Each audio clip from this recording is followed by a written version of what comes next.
السلام عليكم ورحمة الله وبركاته. إن الحمد لله نحمده ونستعينه ونستغفره ونعوذ بالله من شرور أنفسنا ومن سيئات أعمالنا. من يهده الله فلا مضل له ومن يضلل فلا هادي له. وأشهد أن لا إله إلا الله وحده لا شريك له وأشهد أن محمدا عبده ورسوله صلى الله تعالى عليه وعلى آله وصحبه وسلم تسليما كثيرا. يا أيها الذين آمنوا اتقوا الله حق تقاته ولا تموتن إلا وأنتم مسلمون. يا أيها الناس اتقوا ربكم الذي خلقكم من نفس واحدة وخلق منها زوجها وبث منهما رجالا كثيرا ونساء واتقوا الله الذي تساءلون به والأرحام إن الله كان عليكم رقيبا.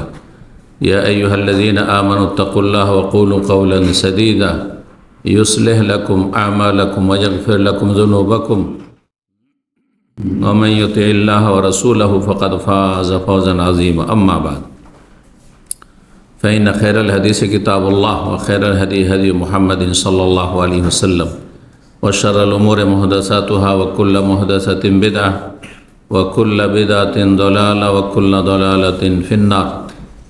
أعوذ بالله من الشيطان الرجيم. أفرأيت من اتخذ إلهه هواه وأضله الله على علم وختم على سمعه وقلبه وجعل على بصره غشاوة فمن يهديه من بعد الله أفلا تذكرون.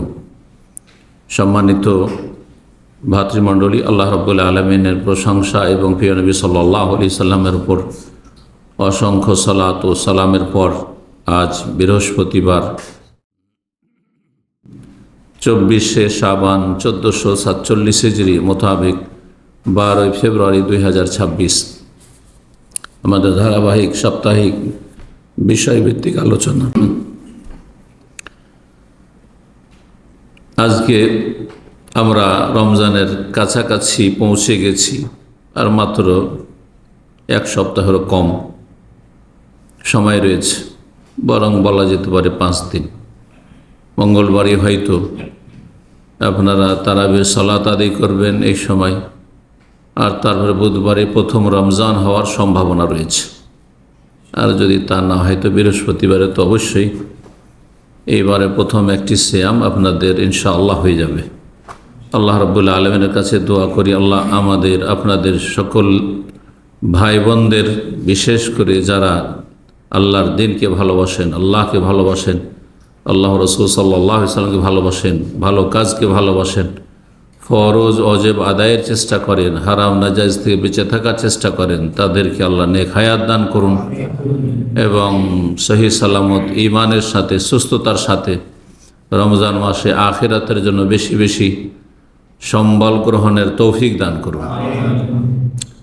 রমজান মাস সম্পর্কে আলোচনা আমাদের প্রতিদিন হতে থাকবে। মাহে রমজানে আমাদের ইফতারির ব্যবস্থা ইনশাআল্লাহ তাআলা আমাদের ইসলামী সেন্টারে আছে 5 তলায়, আর আগামীকালকে জুমা ইনশাআল্লাহ তাআলা আমরা ঘোষণা করব এ বিষয়ে। আর সেখানে প্রতিদিন আমাদের আসর পর 4টা থেকে শুরু করে 5টা, 5:30 মাগরিব পর্যন্ত দিনই বিভিন্ন আলোচনা বিষয়ের উপর আলোচনা হবে, বিশেষ করে রমজান, সিয়াম আর এর সাথে যে সমস্ত সংশ্লিষ্ট ইবাদত বন্দেগী আমল রয়েছে সবগুলির আলোচনা ইনশাআল্লাহ হবে।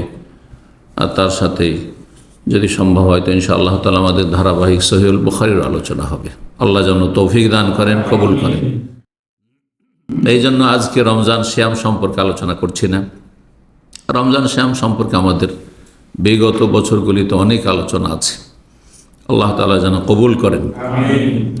আজকের আলোচনার বিষয়বস্তু দীর্ঘদিনের স্বপ্ন। অনেক ভাই বোনদের পক্ষ থেকে এরকম প্রস্তাব এসেছিল যে এই বিষয়ে একটি আলোচনা করেন, কোনো আলোচনা আমরা পাই না, কিন্তু ব্যস্ততার কারণে একটা গুরুত্বপূর্ণ বিষয় হলে তার জন্য একটা প্রস্তুতি, তার জন্য সময়, এসবের প্রয়োজন রয়েছে। আর বিনা প্রস্তুতিতে কোরআন হাদিসের দলিল ছাড়া আমি কোনো আলোচনাই করি না। যার ফলে চিন্তা করলাম যে রমজানও চলে আসছে, তো এই আলোচনাটি করে দেওয়া যাক। এই আলোচনা যদি মানুষ বুঝে নেয় আর আমল করে তাহলে রমজান মাস কেন, গোটা জীবনটাই সুন্দর হয়ে যাবে। আল্লাহ যেন আমাদের সকলকে তৌফিক দান করেন। বিষয়বস্তু হচ্ছে নফসের গোলামি। এটা অনেকে বুঝেন, মুসলিমরা বিশেষ করে বাংলা ভাষা। নফস মানে মানুষের মন, আর গোলামি মানে গোলামি বুঝছেন, হ্যাঁ বলছেন না, পয়সার গোলাম, হ্যাঁ ক্ষমতার গোলাম, ইত্যাদি ইত্যাদি ভাষাগুলি ব্যবহার করছেন। তো নফসের গোলামি, মানুষ মনের গোলামি করে।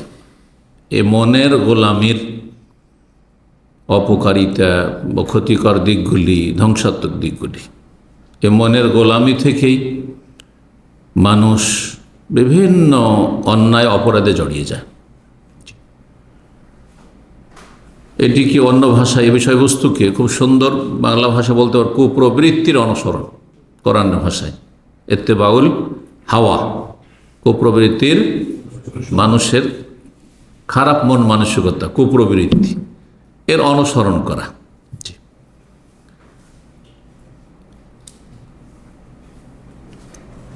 তো এই বিষয়ে ইনশাআল্লাহ তাআলা আজকে আলোচনা করব। মানুষের যত পাপ রয়েছে, সমস্ত পাপের মূল কারণ হচ্ছে কি করা? নফসের গোলামি করা, কুপ্রবৃত্তির অনুসরণ। এটিকে আরেকটি ভাষা বলা হয়, হ্যাঁ, সেটি হচ্ছে মনের পূজা করা। কি করা? মনের পূজা করা, মানে আপনার মন যা বলছে তাই আপনি করছেন, বলছেন, আর সেভাবে চলছেন। এটা হচ্ছে মনের পূজা। তো এই তিনটি যে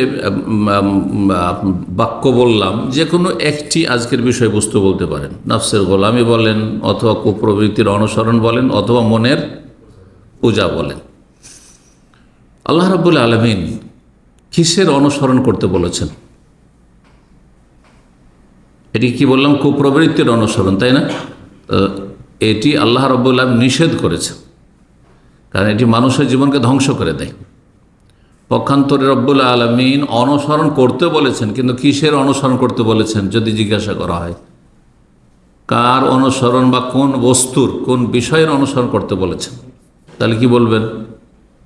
কোরআনের ভাষায় যদি আমরা দেখি, তো কোরআনে হয় রাসূলুল্লাহ সাল্লাল্লাহু আলাইহি ওয়াসাল্লাম অনুসরণ করতে বলা হয়েছে। কুল ইন কুনতুম তুহিব্বুনাল্লাহ ফাত্তাবিউনি ইউহিব্বুকুমুল্লাহ। তোমরা যদি আল্লাহকে ভালোবাসো, তাহলে নবী সাল্লাল্লাহু আলাইহি ওয়াসাল্লামকে আল্লাহ বলছেন তুমি জানিয়ে দাও মানুষকে যে আমার অনুসরণ করো। তাহলে অনুসরণ কার করতে হবে? রাসূলুল্লাহ সাল্লাল্লাহু আলাইহি ওয়াসাল্লামের অনুসরণ করা মানে পিছনে পিছনে চলা, পাশাপাশি নয়।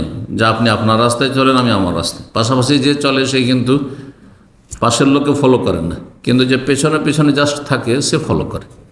তো অনুসরণ মানে হচ্ছে এটি। এগিয়ে যাওয়া নিষিদ্ধ, পাশে থাকা নিষিদ্ধ, আর বেশি পিছিয়ে থাকাও নিষিদ্ধ। কি বুঝলেন? মানুষ যখন ডানে বামে চলাফেরা করে তখন এইভাবে, কেউ আগে চলছে, না কেউ ডানে আছে, আর কেউ একেবারে বেশি পিছিয়ে আছে, আর কেউ আছে যে একেবারে কাছাকাছি, আপনার কাছে আছে, প্রয়োজনে আপনার পাশে দাঁড়াতে পারবে, আপনাকে সাপোর্ট দিতে পারবে, সহযোগিতা করতে পারবে, ঠিক না? তো এই যে মানুষ দুনিয়ার চলার ক্ষেত্রে বিভিন্ন রকমের মানুষ থাকে, এখান থেকে আপনি চিন্তা করুন যে যেই ব্যক্তি ফলো করবে, অনুসরণ করবে, সে একেবারে কাছাকাছি থাকবে কার? রাসূলুল্লাহ সাল্লাল্লাহু আলাইহি ওয়াসাল্লামের, এবং পিছনে পিছনে থাকবে, ডানে বামেও থাকবে না, সামনেও থাকবে না। তো রাসূলুল্লাহ সাল্লাল্লাহু আলাইহি ওয়াসাল্লাম অনুসরণ করতে আল্লাহ বলেছেন। যদি রাসূলুল্লাহ সাল্লাল্লাহু আলাইহি ওয়াসাল্লাম অনুসরণ করেন, এটি করেন, আর একটি ভাষায় বলেছেন আনুগত্য করা, মাইয়ুতির রাসূলা ফাকাদ আতা আল্লাহ। যে রাসূল সাল্লাল্লাহু আলাইহি ওয়াসাল্লামের আনুগত্য করলো, মানলো, সে আল্লাহকে মানল। তো রাসূলুল্লাহ সাল্লাল্লাহু আলাইহি ওয়াসাল্লাম অনুসরণ করতে বলা হয়েছে কোরআনের ভাষায়। কোরআন ভাষায় আর একটি বিষয়ের অনুসরণ করতে বলা হয়েছে, বেশ কিছু আয়াত, একটি আয়াত না। ইত্তাবিউ মা উনজিলা ইলাইকুম মির রাব্বিকুম, তোমরা অনুসরণ করো সেই বিধানের, সেই বিষয়ের যা রবের পক্ষ থেকে তোমাদের উদ্দেশ্যে নাজিল করা হয়েছে। কি নাজিল করা হয়েছে? আল্লাহর আসমানি সিলেবাস, কোরআনুল কারীম এবং রাসূলুল্লাহ সাল্লাল্লাহু আলাইহি ওয়াসাল্লামের হাদিস, দুটোই হচ্ছে ওহী। ইত্তাবে মা ওহিয়া ইলাইক, তুমি অনুসরণ করো যা কি করা হয়েছে? ওহী করা হয়েছে। ওহী করা হয়েছে আল কোরআনুল কারীম, এবং ওহী করা হয়েছে রাসূলুল্লাহ সাল্লাল্লাহু আলাইহি ওয়াসাল্লামের সুন্নাহ, হাদিস। কারণ নবী সাল্লাল্লাহু আলাইহি ওয়াসাল্লাম নিজের পক্ষ থেকে কোনো কথা বলতেন না। তাহলে ইসলামের দিক নির্দেশনা হচ্ছে যে আমাদেরকে অনুসরণ করতে হবে, কিন্তু কিসের অনুসরণ করতে হবে? রাসূলুল্লাহ সাল্লাল্লাহু আলাইহি ওয়াসাল্লাম অনুসরণ করতে হবে ব্যক্তি হিসাবে, বিষয় হিসাবে অনুসরণ করতে হবে, ওহীর অনুসরণ করতে হবে, আল্লাহর নাযিলকৃত বিধিবিধান অনুসরণ করতে হবে। তাহলে আপনি জান্নাতের পথের পথিক, আপনি জান্নাতি। এই পথের এই অনুসরণের গন্তব্যস্থান হচ্ছে জান্নাত। জাহান্নাম থেকে বাঁচতে পারবেন এবং দুনিয়াতে আল্লাহ সন্তুষ্টি হাসিল করবেন। জি, আপনি হেদায়েত প্রাপ্ত। তাহলে ওয়াইন তুতিউহু তাহতাদু। পক্ষান্তরে অধিকাংশ মানুষ তা করে না, না রাসূলুল্লাহ সাল্লাল্লাহু আলাইহি ওয়াসাল্লাম অনুসরণ করে। রাসূলুল্লাহ সাল্লাল্লাহু আলাইহি ওয়াসাল্লাম অনুসরণ কথা আর ওহীর অনুসরণ বা আল্লাহর নাযিলকৃত বিধান অনুসরণে পার্থক্য আছে? পার্থক্য নেই। নবী সাল্লাল্লাহু আলাইহি ওয়াসাল্লামকে অনুসরণ করতে বলা হয়েছে কিসের ক্ষেত্রে? দুনিয়ার ক্ষেত্রে, দিনের বিষয়। আর দিনের বিষয় হচ্ছে ওহী, দিনের বিষয় হচ্ছে আল্লাহর আসমানি নাযিলকৃত বিধান। বুঝতে পারছেন না? তাহলে অনুসরণ করতে হবে আল্লাহ রাব্বুল আলামিনের আদেশ নিষেধের। আর আদেশ নিষেধ নাজিল হয়েছে কোরআন এবং হাদিসে, ওহীতে। হ্যাঁ, আর ওহী এসেছে রাসূলুল্লাহ সাল্লাল্লাহু আলাইহি ওয়াসাল্লামের উপর। সেই জন্য রাসূলুল্লাহ সাল্লাল্লাহু আলাইহি ওয়াসাল্লাম অনুসরণ করাই মানে কোরআন হাদিসের অনুসরণ করা। কোরআন হাদিসের অনুসরণ করাই মানে হচ্ছে ওহীর অনুসরণ করা। ওহীর অনুসরণ করাই মানে রাসূলুল্লাহ সাল্লাল্লাহু আলাইহি ওয়াসাল্লাম অনুসরণ করা। আশা করি বেশি বুঝতে পেরেছি, একই কথা। জি, যদি আমরা দেখি পৃথিবীর মানুষকে, এমনকি মুসলিমদেরকে, তো অধিকাংশ মানুষ ওহীর অনুসারী, আল্লাহর নাযিলকৃত বিধানের অনুসারী, নবীর অনুসারী। কার অনুসারী? কুপ্রবৃত্তির অনুসারী। এখন আমাদের বিষয়বস্তুতে আসে, কিসের অনুসারী? মন, তাও ভালো মন নয়, খারাপ মন, কুপ্রবৃত্তি। এই জন্য বলা হচ্ছে, শুধু প্রবৃত্তি না, খারাপ মন। খারাপ মন, মনে যে খেয়াল খুশি যা চায়, হাওয়া মানে খেয়াল খুশি যা চায় মন, তার অনুসরণ করা। অধিকাংশ মানুষ, পৃথিবীর অধিকাংশ মুসলিম, মনে যা লাগছে তাই খাচ্ছে, তাই ইনকাম করছে, হ্যাঁ তাই বলছে, তাই করছে। মন চাইলে মুসল্লি হয়ে গেল, মসজিদে হাজির। হ্যাঁ, মন চাইলে তাহাজ্জুদও পড়ে নিল। হ্যাঁ, রমজানে দেখবেন বেনামাজিও তারাবি, মাশাআল্লাহ কায়েমি তারাবি। মন চাইলো তখন ফজর ঘুমিয়ে থেকে গেল। মন চাইলো তখন জেনা ব্যভিচারে লিপ্ত হয়ে গেল। মন চাইলো তখন মাজারে চলে গেল। মন চাইলো তখন আল্লাহর সামনেও কান্নাকাটি করলো। মনের পূজারি, মন যা বলে তাই করে, তাই বলে সেই মোতাবেক চলে। এটা হচ্ছে কুপ্রবৃত্তির অনুসরণ। এটি হচ্ছে নফসের গোলামি। এটি হচ্ছে মনের পূজা করা, আল্লাহর ইবাদতবন্দি করা নয়। এটি হচ্ছে মনের পূজা কোরআনের ভাষায়। কুপ্রবৃত্তিকে মাবুদ বানিয়ে নেওয়া, উপাস্য বানিয়ে নেওয়া কোরআনের ভাষা আল্লাহ বলেছেন এবং কঠোরভাবে সতর্ক করেছেন।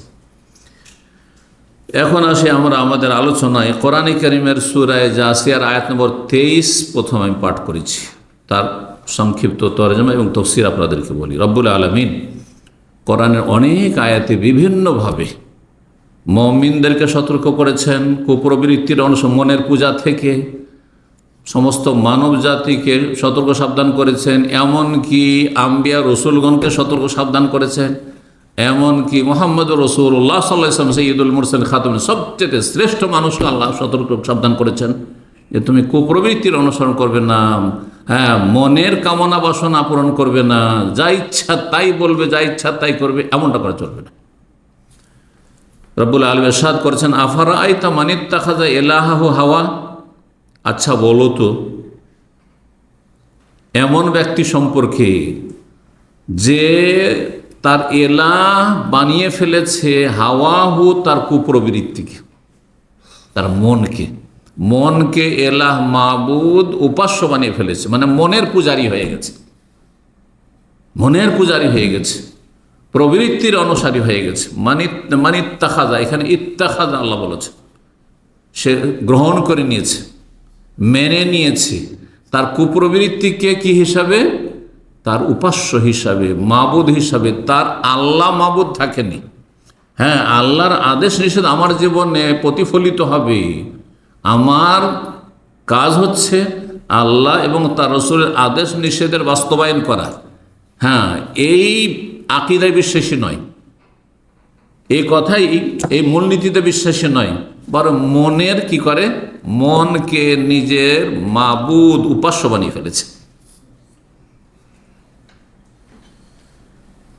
আল্লাহ রাব্বুল আলামিন তার সম্পর্কে বলছেন, ওয়া আদাল্লাহুল্লাহু আলা ইলমিন, এই শ্রেণীর মানুষ যারা মনের পূজারী, নফসের গোলাম, কুপ্রবৃত্তির অনুসারী, তাদেরকে আল্লাহ তাদের জ্ঞান থাকলেও পথভ্রষ্ট করেছেন। জ্ঞান পাপী, জানে যে সুদ হারাম, জানে যে ঘুষ হারাম, আর তারপরে এগুলো জুলম অত্যাচার, জানে যে খুন করা চরম অপরাধ, জানে চুরি ডাকাতি করা অপরাধ, জানে জেনা ব্যভিচার হচ্ছে নোংরামি, সব জানে। ওয়াদাল্লাহুল্লাহ আলাইহিম, কিন্তু আল্লাহ তাদের জ্ঞান থাকা সত্ত্বেও তাদেরকে পথভ্রষ্ট করেছেন। কোন মুসলিম জানেন না যে বেনামাজি সে ভালো মানুষ নয়? ভালো মানুষ নয়, অপরাধীরা ভালো মানুষ নয়। জি, তারা জানে অথবা জানার সুযোগ আছে, তারপরে পথভ্রষ্ট। ওয়া খাতামা আলা সামঈ ওয়া কলবি, মনের পূজা কেন করে, নফসের গোলামি কেন করে, কুপ্রবৃত্তির অনুসরণ কেন করে? কারণ আল্লাহ তাদের এই পাপের কারণে, পাপের কুফল হচ্ছে তাদের শ্রবণ শক্তিতে মোহর লাগিয়ে দিয়েছেন। ওয়া কলবিহি, তাদের কলবে আল্লাহ মোহর মেরে দিয়েছেন। ওয়া জাআলা আলা বাসারি গিশাওয়া, আর চোখের ওপর আল্লাহ পর্দা ফেলে দিয়েছেন। চোখ থেকেও দেখেন না, কান থেকেও ভালো কথা শোনেন না, হ্যাঁ শোনার মতো শোনেন না, এবং অন্তর থেকেও হিতাহিত জ্ঞানকে কাজে লাগাই দেয়। অথচ মানুষকে আল্লাহ হিতাহিত জ্ঞান দিয়েছে, ভালো মন্দের পার্থক্য করার শক্তি দিয়েছে। ফামান ইয়াহদিহি মিন বাদিল্লাহ, এইরকম চরিত্রের যারা, কুপ্রবৃত্তিকে যারা নিজের মাবুদ উপাস্য বানিয়ে ফেলেছে, আল্লাহর পরে আর কে হেদায়েত করতে পারে তাদেরকে? কোন শক্তি তাদেরকে হেদায়েত করে? আল্লাহ বলছেন, আফালা তাযাক্কারুন, বিষয়টি তোমরা বুঝো না? আল্লাহু আকবার। রব্বুল আলামিন সূরা কাসাসের আয়াত 50 ইরশাদ করছেন, ফাইন লাম ইয়াস্তাজিবু লাকা, হে নবী মুহাম্মদ সাল্লাল্লাহু আলাইহি সাল্লাম, মানব জাতি যদি তোমার ডাকে সাড়া না দেয়, ইসলাম গ্রহণ না করে, ইসলামের বাস্তবায়ন না করে, ইসলামের ফরজ বিধিবিধান যদি আদায় না করে, হারাম নাজায়েজ থেকে, নিষিদ্ধ কথা কাজ থেকে যদি বেঁচে না থাকে, তাওহীদের জায়গায় শিরক করে, সুন্নতের জায়গায় বিদআত করে, এক কথায় মুসলিম কাফেরই থেকে গেল, নবী সাল্লাল্লাহু ডাকে সাড়া দিল না, অথবা জন্মসূত্রে মুসলিম হইল কিন্তু নবী সাল্লাল্লাহু আলাইহি সাল্লাম যা করতে বলেছেন সেই ডাকে সাড়া দিল, ফাইন লাম ইয়াস্তাজিবু লাক, তোমার ডাকে যদি সাড়া না দেয়, নবী সাল্লাল্লাহু আলাইহি সাল্লাম বারণ করেছেন কিন্তু বিরত থাকলো না, ফালাম, তাহলে জেনে রাখো এই শ্রেণীর মানুষ সম্পর্কে যে আন্নামা ইয়াত্তাবিউনা আহওয়াআহুম, তারা মনের পূজারী। এখানে ইত্তেবা, কুপ্রবৃত্তির অনুসারী তারা, নফসের গোলাম তারা। ওমান আদাল্লু মিম্মান ইত্তাবা হাওয়াহু বিগাইরি হুদাম মিনাল্লাহ, আর ওর চাইতে অধম পথভ্রষ্ট কে আছে? মানে সবচেয়ে বড় পথভ্রষ্ট কে?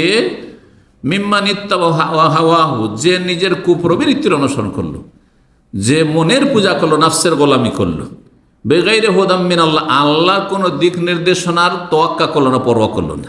আল্লাহু আকবার। আল্লাহ কি বলেছেন, করতে বলেছেন, অনুমতি দিয়েছেন, ফরজ করেছেন না হারাম করেছেন, ও জানার উপর দরকার নেই, আর জানলো পালন করার কোনো প্রয়োজন নেই, ধার ধারে না। ওর চাইতে বড় পথভ্রষ্ট আর কি আছে? ওর চাইতে বেশি অধম কি আছে? ইন্নাল্লাহ লা ইয়াহদিল কওমাজ জালিমিন, এরা হচ্ছে জালেম সম্প্রদায়। জালেমকে আল্লাহ কখনো হেদায়েত করেন না। আল্লাহ, যারা মনের পূজারী, নফসের গোলাম, তাদেরকে আল্লাহ হেদায়েত করেন না। এই জন্য যারা চরিত্রহীন হয়ে যায়, দেখবেন যারা সমকামিতে লিপ্ত, উদাহরণস্বরূপ 2-4টি পাপের কথা, বিভিন্ন পাপের কথা বলি, কারণ সমস্ত পাপের মূল হচ্ছে কি? কুপ্রবৃত্তির অনুসরণ, নফসের গোলামি, মনের পূজা, সমস্ত পাপে মানুষকে জড়িয়ে দেয়। আর পাপ করলে জালেম হয়। পাপ করলে কি হয়? জালেম হয়ে যায়। পাপ এখানে তাহলে আলোচনা করে দিই যে পাপ 2 রকমের। পাপ হচ্ছে, মেলা পাপ আছে, কিন্তু সবগুলি পাপকে আপনি 2 ভাগে ভাগ করতে পারেন। এটি আর একটি বিষয় ইনশাআল্লাহ তাআলা কোনো সময় আলোচনা করা যাবে। দুটি আলাদা আলাদা পৃথক বিষয়। একটি হচ্ছে কিসের পাপ? শুবহাতের পাপ, মানে সংশয়ের পাপ, সংশয়ের পাপ। আর একটি হচ্ছে শাহওয়াত, কুপ্রবৃত্তির পাপ, কুপ্রবৃত্তির পাপ, শাহওয়াত মনের চাহিদা, কামনা, বাসনার পাপ, শাহওয়াত এবং শুবহাত। এই দুইটি হচ্ছে অন্তরের ব্যাধি। এই দুইটি ব্যাধির কোনো একটি ব্যাধি থাকলে ওর দ্বারা পাপ হবে। আর ব্যাধি যদি জটিল হয়ে যায়, যার রোগ যত বেশি বেড়ে যাবে তার দ্বারা তত বেশি পাপ হবে। এই রোগ অধিকাংশ মানুষের আছে, এই রোগগুলি অধিকাংশ মানুষের আছে। কিন্তু যে যত বেশি আল্লাহর দিন সম্পর্কে জ্ঞান অর্জন করবে, কোরআন সুন্নাহর প্রতি আমল করবে, ফরজ অজেবের হেফাজত করবে, হারাম নাজায়েজ থেকে, পাপ থেকে নিজেকে বাঁচিয়ে রাখবে, তত বেশি রোগমুক্ত থাকবে। যেমন শরীরকে রোগমুক্ত রাখার জন্য বিভিন্ন ক্ষতিকর খাবার দাবার আছে, হ্যাঁ, ওগুলো থেকে আপনি নিজেকে বাঁচিয়ে রাখেন। ভালো যেগুলো হেলথি খাবার সেগুলি খান, আর যেগুলি জাঙ্ক ফুড, হ্যাঁ, সেগুলো খাবেন না আপনি, বুঝছেন না? ঠিক ওই রকমই, ঠিক ওই রকম রোগ, অন্তরের রোগ। অন্তরের রোগগুলির কথা আল্লাহ কোরআনে বলেছেন। দুই রকমের রোগের কথা কোরআন রয়েছে। ফি কুলুবিহিম মারাজ, অন্তরের রোগ আছে। ফায়াতমাল্লাযী ফি কলবিহি মারাজ, দুই রোগের কথা। সূরা আহজাব এক রোগের কথা, আর সূরা বাকারা আর এক রোগের কথা আল্লাহ বলেছেন। শুবহাত, সংশয়ের রোগ। সংশয়ের রোগের কারণে কি ধরনের পাপগুলি হয় সংক্ষেপে বলে দিই। সংশয়ের রোগের কারণে মানুষের শিরিক হয়, বেদাত হয়, কুফরি নাস্তিকতা হয়, মুনাফিকি হয়। এই পাপগুলি, হ্যাঁ, তারপরে জঙ্গিবাদ, হ্যাঁ, খাওয়ারেজদের, হ্যাঁ, মতাদর্শ তখন ফলো করে, জঙ্গি হয়ে যায়, সন্ত্রাসী হয়ে যায়, নিজের হাতে আইন তুলে নেয়, হ্যাঁ, খেয়াল খুশি তখন নিজেই ফতোয়া দেয়, হ্যাঁ, যুবক নিজে ফতোয়া দিচ্ছে, নিজে আমল করছে, বুঝতে পারছেন না? খাওয়ারেজদের বেদাত, ওটি বেদাতের মধ্যেই সামিল। তাহলে সংক্ষেপে বলতে হইলে শুবহাত, সংশয়ের কারণে মানুষ শিরিক করে। যারা শিরিক করে, মূর্তি পূজা কেন করছো? সব কিছুতে তো ওপরওয়ালা আছে, বোঝে না? আরে মাজারে কেন সিজদা করছো? সরাসরি পৌঁছা যায়, এরা ওলিয়া ওলিয়া, এদেরকে ধরলে তো আল্লাহ মতো পৌঁছে দেবে। এগুলো সংশয়। বেদাত কেন করছেন? কাজটা তো ভালো। মিলাদ করছে, কোন কবিরা গুনাহ করলাম? হ্যাঁ, মনে নিয়ত করলাম, নিয়তটা পড়লাম, কোন দোষ করে দিলাম? বলছে না, যে সংশয়, সংশয়। নাস্তিক, তাদের সংশয়। আরে সব কিছু দেখি, দেখে মানবো, দেখি না, শুনি না, এমনি মেনে নেবো। নাস্তিক, মুনাফিক। হ্যাঁ, দুনিয়ার জন্য এক কথা বলছে, কিন্তু ভিতরে কুফরি ভরা আছে, গলিজ ভরা আছে। এই পাপগুলো, কোন পাপগুলি বললাম? শুবহাতের কারণে শিরক, বেদাত, কুফরি, নাস্তিকতা, মুনাফিকি। এই সমস্ত পাপগুলি কিসের কারণে হয়? মারজু শুবহাত, মানুষের অন্তরে যখন সংশয়ের পাপ এই থাকে, রোগ থাকে, সংশয়ের রোগ। শাহওয়াতের রোগ, বাকি যতগুলি পাপ রয়েছে দুনিয়া, সমস্ত পাপগুলি হয় কিসের কারণে? শাহওয়াতের রোগের কারণে। অন্তরে আপনার শাহওয়াতের রোগ আছে, মনের চাহিদা পূরণের রোগ হয়ে গেছে, যার ফলে আপনি নামাজ পড়ছেন না, নামাজ ছেড়ে ঘুমাচ্ছেন, কারণ মন চাইছে ঘুমাবো। মন চাইলে চলেই গেলেন মসজিদ, মন চাইলে বসে থেকেই গেলেন আপনি। জি,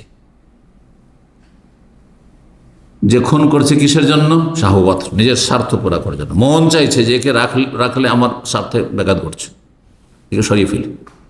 জেনা, ব্যভিচার, বিয়ে শাদী, দায়িত্ব না, মন চায়। আর তারপরে একজনের সীমিত, একটাই বিয়ে করতে, বেশি তো পাবো না। জেনা, ব্যভিচার, বিয়ে করতে পারছি না, সমকামিতা, নাউজুবিল্লাহ, বিয়ে করতে পারছি না, আর আমি হারাম কাজ করব না, এত বড় হারাম কাজ করব আমি, হ্যাঁ, আমি জেনা ব্যভিচার করবো, আমি সমকামিতা লিপ্ত হব, সুতরাং হস্তমৈথুন।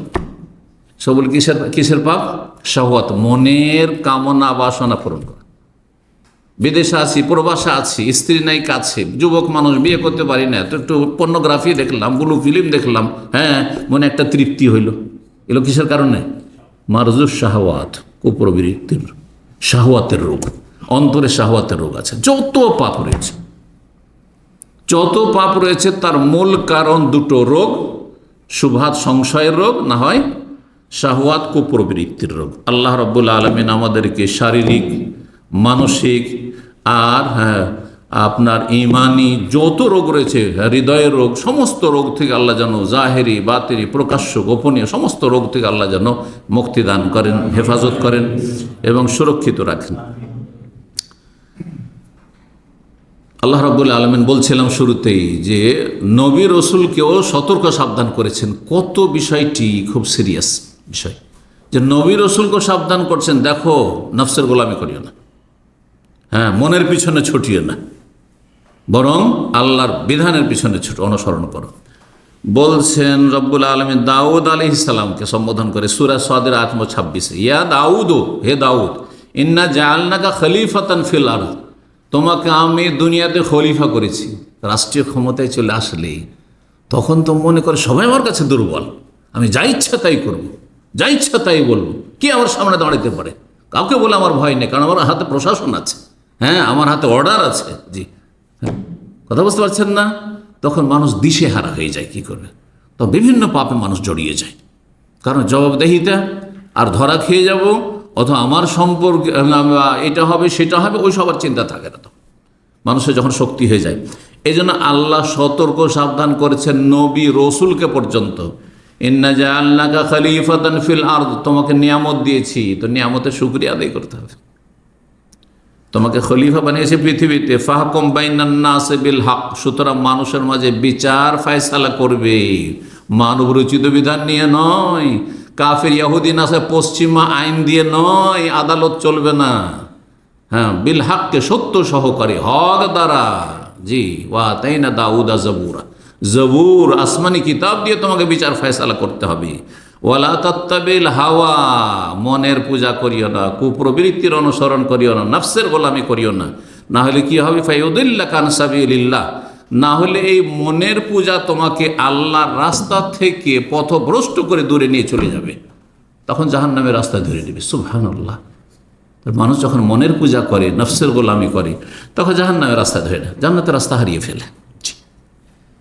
নবী মুহাম্মদ সাল্লাল্লাহু আলাইহি সাল্লামকে আল্লাহ বলছেন, সুম্মা জাআলনাকা আলা শরিয়াতিম মিনাল আমরি, হে নবী তোমাকে আমার শরীয়তের ওপর প্রতিষ্ঠিত রেখেছি, শরীয়ত নাজিল করেছি, দিশেহারা করে ছেড়ে দিনি। হ্যাঁ, বরং তোমাকে আল্লাহর বিধান নাজিল করে জানিয়ে দিয়েছি যে এটি হচ্ছে আমার শরীয়ত, কোরআনের ভাষায় শরিয়া, ইসলামের বিধিবিধানকে যে শরিয়া বলা হয়, হ্যাঁ এই শরিয়ার কথা এই আয়াতে রয়েছে। সুম্মা জাআলনাকা আলা শরিয়াতি মিনাল আমরি ফাত্তাবিহা, সেই শরিয়ার অনুসরণ করো, পশ্চিমা আইনের নয়, পূর্বের আইনের নয়, মানব রচিত আইন কানুনের নয়, মানব রচিত ধর্মকর্ম নয়, এ পীর মুরিদি ধর্মকর্ম নয়, মন গড়া ধর্মকর্ম নয়, বরং ফাত্তাবিহা শরীয়তের অনুসরণ কর। আর শরীয়ত হচ্ছে কোরআন এবং হাদিস থেকে, দলিল ছাড়া কোনো শরীয়ত হয় না। ওয়ালা তাত্তাবি আহওয়াল্লাযিনা লা ইয়ালামুন, আর যারা জানেন না, মূর্খ, যাদের কাছে আল্লাহর আসমানি জ্ঞান নেই, হ্যাঁ ওয়াহির জ্ঞান নেই, তারা হচ্ছে মূর্খ।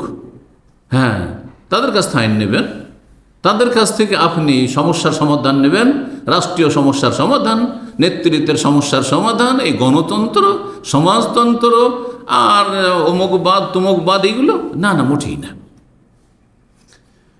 ওয়ালা তাত্তাবি আহওয়াল্লাযিনা লা ইয়ালামুন, তাদের কুপ্রবৃত্তির অনুসরণ করিও না, যারা অজ্ঞ, যারা জানে না, যারা আসমানি সিলেবাস সম্পর্কে জ্ঞান রাখে না, তাদের কুপ্রবৃত্তির অনুসরণ করিও না। কাকে আল্লাহ বলছেন? সবচেয়ে শ্রেষ্ঠ ব্যক্তিত্ব মুহাম্মদ রাসূলুল্লাহ সাল্লাল্লাহু আলাইহি সাল্লামকে আল্লাহ বলছেন। জি, সূরা জাসিয়ার আয়াত নম্বর 18। জি, আরও বলছেন সূরা বাকারা আয়াত নম্বর 145, ওয়ালাইন ইত্তাবা'তা আহওয়াআহুম, হে নবী তুমি যদি মানুষের কুপ্রবৃত্তির অনুসরণ করো, মক্কার কাফেরদের কথার অনুসরণ করো, মদিনার মুনাফিকদের কথার অনুসরণ করো, এ মদিনার ইহুদিদের কথা অনুসরণ করো, এক কথাই মানুষ যে যা বলছে সেটাই যদি ঠিক আছে, এটাও ঠিক, ওইটাও ঠিক, আপনারটাও ঠিক, এটাও ঠিক, বুঝছেন? এক শ্রেণীর লোকেরা না, কোরআন হাদিসে যেটি আছে সেটা ঠিক, কে কি বলছে এটা দেখার বিষয় নাই। আমি হ্যাঁ দল ভারী দেখবো, তো বলছেন না ভাই, আপনারা যখন দল ভারী আপনাদেরটাই ঠিক, এটা নাই। আল্লাহ বলছেন ওয়ালাইন ইত্তাবা'তা আহওয়াআহুম, হে নবী তাদের কুপ্রবৃত্তির যদি অনুসারী হয়ে যাও, মিন বাদি মা জাআকা মিনাল ইলমি, তোমার কাছে সঠিক জ্ঞান আসার পরে, জ্ঞান ওহী আসছে তোমার কাছে, ওহি বাদ দিয়ে তাদের খেয়াল খুশির যদি অনুসরণ করো, ইন্নাকা ইযাল্লা মিনাজ জালিমিন, তাহলে তুমি জালেমদের দলভুক্ত হয়ে যাবে, জালেমদের দলে শামিল হয়ে যাবে। আর রব্বুল আলামিন সূরা আনামের আয়াত নম্বর 56 ইরশাদ করেছেন, কুল, হে নবী বলে দাও, লা আত্তাবিউ আহওয়াআকুম, তোমাদের মনের পূজার অনুসরণ করি না আমি, তোমাদের নফসের গোলামি করি না আমি, তোমাদের কুপ্রবৃত্তির অনুসরণ করব না। কাদ দালালতু ইযান, যদি তোমাদের খেয়াল খুশি কথা আমি মেনে নিয়ে অনুসরণ করি তাহলে আমি পথভ্রষ্ট হয়ে যাব। ওমা আনা মিনাল মুহতাদিন, আমি হেদায়েত পাবো না। আল্লাহ নবীকে বলছেন এভাবে বলে দাও। জি, রব্বুল আলামিন আরো ইরশাদ করেছেন সূরা ফুরকান আয়াত নম্বর 43, আরাআইতা মানিত্তাখাযা ইলাহাহু হাওয়া, ওখানে রয়েছে আফারাআইতা মানিত্তাখাযা ইলাহু, এখানে রয়েছে আরাআইতা। তুমি কি দেখেছো, আল্লাহ বলছেন নবী সাল্লাল্লাহু আলাইহি ওয়াসাল্লামকে, তুমি কি দেখেছো এমন লোকদেরকে, মানিত্তাখাযা ইলাহু হাওয়া, যারা নিজের কুপ্রবৃত্তিকে, মনকে উপাস্য বানিয়ে ফেলেছে, মাবুদ বানিয়ে ফেলেছে, মনের পূজা করে, মনের গোলামি করে, নফসের গোলামি করে, তাদেরকে দেখেছো? আফান্তা তকুনু আলাইহি ওয়াকিলা, তাদের দায়িত্ব কি তোমার রয়েছে জান্নাতে নেওয়ার? না, কোনো দায়িত্ব নেই তোমার। তোমার দায়িত্ব হচ্ছে মানুষকে রাস্তা দেখিয়ে দাও, জোর জবরদস্তি করা নয়। তুমি কি তাদের ওপর দায়িত্বশীল হয়ে গেছো? না না, মোটেই না। মুমিনদেরকে, সমস্ত মুমিন মুসলিমদেরকে, বিশ্বে প্রতিটি যুগের মুমিন মুসলিমকে আল্লাহ রাব্বুল সম্বোধন করে বলছেন সূরা নিসার আয়াত 135, ফালা তাত্তাবিউল হাওয়া আন তা'দিলু, তোমরা কুপ্রবৃত্তির অনুসরণ করিও না, নফসের গোলামি করিও না, মনের পূজা করিও না, না হলে কি হয়ে যাবে? আন তা'দিলু, তোমরা সঠিক পথ থেকে বিচ্যুত হয়ে যাবে, হ্যাঁ, অপসৃত হয়ে যাবে, রাস্তা হারিয়ে ফেলবে, হ্যাঁ, বক্র পথ নিয়ে নিবে, বাঁকা পথে, জাহান্নামের পথে চলে যাবে। তাহলে মানুষ যখন মনের পূজা করে, হ্যাঁ, মন যা বলে তাই বলে, মন যা বলে তাই করে, মন যা বলে তাই ইনকাম করে, মনে যেটা বলো ওইটা ব্যবসা ধরে, হালাল হারাম দেখার বিষয় নেই। দেখবেন অনেক লোক আছে নামাজ পড়েন না, কিন্তু হঠাৎ করে এসে একবার ইমামের পিছনে প্রথম কাতারে হাজির, আজকে মন বলেছে নামাজ পড়তে হাজির, বুঝতে পারছেন? মন বলছে যাবে না, বালা মুসিবত এসেছে, মনটা চেয়েছে আল্লাহকে একটু ডাকি, আল্লাহ বিল্লাহ করি, চলে এসছে, কিন্তু তারপরে আর খবরই নেই। এরা হচ্ছে কুপ্রবৃত্তির অনুসারী। আল্লাহর ভয়ে যখন ইবাদতবন্দি করবেন, আল্লাহর আদেশ নিষেধ মানবেন, তখন আপনি একা থাকলেও ভালোভাবে মানবেন আপনি, আর আপনি মানুষের সামনে থাকলেও ভালো মানবেন, রমজানেও আপনি ভালো মানুষ, আর 11 মাসেও আপনি ভালো মানুষ থাকবেন। কিন্তু যখন প্রবৃত্তির অনুসারী, যা রমজান মাস, মোবারক মাস যাচ্ছে, যা একটু নামাজটা পড়েই নি, একটা মাস তো নামাজ রোজা করেই নি, একটু আল্লাহকে ডেকেই নি, 11 মাসের খবর নেই, দেখছেন? জি, যখন ডিউটির সময়, প্রবাস জীবন আপনারা দেখবেন, যখন রাত ছোট থাকে তখন ডিউটির সময় ফজর নামাজ হয়, ডিউটির সময় মানে ফজরটা পড়ে ডিউটিতে বাসে উঠতে হবে, ধরেন তখন দেখে মসজিদে ঠিক আছে, ফজর মসজিদে ঠিক আছে, কিন্তু যখন দেখে শীতকালে যে নারী, হ্যাঁ, ওই নামাজের টাইমের সাথে ডিউটি মিলে না, অথবা তার বিপরীত, তখন গিয়ে আর নামাজ খুঁজে পাওয়া যায় না, ঠিক না? খেয়াল করে দেখবেন, জি, ডিউটির দিনে মুসল্লির সংখ্যা বেশি, ডিউটির দিনে ফজরে মুসল্লির সংখ্যা বেশি, জুমার দিনে কম, শনিবারে যদি ছুটি থাকে ওর আর নাই, ফজরে নেই। বুঝতে পারছেন? এটা কি কুপ্রবৃত্তির অনুসরণ? কারণ উঠতেই তো হচ্ছে ডিউটির জন্য, চল নামাজটা পড়েই নি। এইরকম কিছু লোকেরা আছে, এগুলো হচ্ছে কুপ্রবৃত্তির অনুসরণ, এগুলো শরীয়তের অনুসরণ নাই, এগুলো ওহীর অনুসরণ নাই, ওহীর অনুসরণ, এগুলো নবীর অনুসরণ নাই। জি,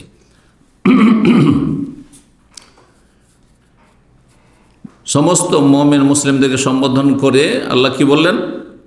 যে তোমরা কুপ্রবৃত্তির অনুসরণ করিও না, না হলে বক্র পথে চলে যাবে, জাহান্নামের পথে চলে যাবে। আল্লাহ রাব্বুল আলামিন আরও বলেছেন, যারা প্রবৃত্তির অনুসরণ করে, মনের পূজা করে, নফসের গোলামি করে, তাদের চাইতে অধম পথভ্রষ্ট আর কেউ নেই। এ মর্মে একটি আয়াত সূরা কাসাসের শোনাইলাম, আর একটি আয়াত রয়েছে সূরা আনামের আয়াত নম্বর 119। আল্লাহ বলছেন, ওয়া ইন্না কাসীরান লা ইউদিল্লুনা বিআহওয়াহিম বিগাইরি ইলম, অধিকাংশ মানুষ কুপ্রবৃত্তির অনুসরণ তাদেরকে পথভ্রষ্ট করে, মনের পূজা করতে গিয়ে পথভ্রষ্ট হয়ে যায়। মনের বাসনা কামনা পূরণ করতে গিয়ে জাহান্নামের পথ নিয়ে নেয়। মন চাইলেও করে দিলেন, আর শেষে কি হয়ে গেলেন? গুনাহগার হয়ে জাহান্নামে চলে গেলেন। দু একটি হাদিস তো নাই। মুসনাদ আহমদে ইমাম আহমদ রাহিমাহুল্লাহ বর্ণনা করছে আবু বারজা আসলামী রাদিয়াল্লাহু তাআলা আনহু থেকে, নবী সাল্লাল্লাহু আলাইহি ওয়াসাল্লাম বলেন, ইন্না মিম্মা আখশা আলাইকুম শাহওয়াতিল গায়ব, তোমাদের জন্য সবচেয়ে বেশি যেসব পাপকে ভয় করি তার একটি হচ্ছে কুপ্রবৃত্তির অনুসরণের গুমরাহি, মানে মনের পূজা, নফসের গোলামি। কিসের ক্ষেত্রে? ফি বুতুনিকুম ওয়া ফুরুজিকুম, তোমাদের পেটের ক্ষেত্রে।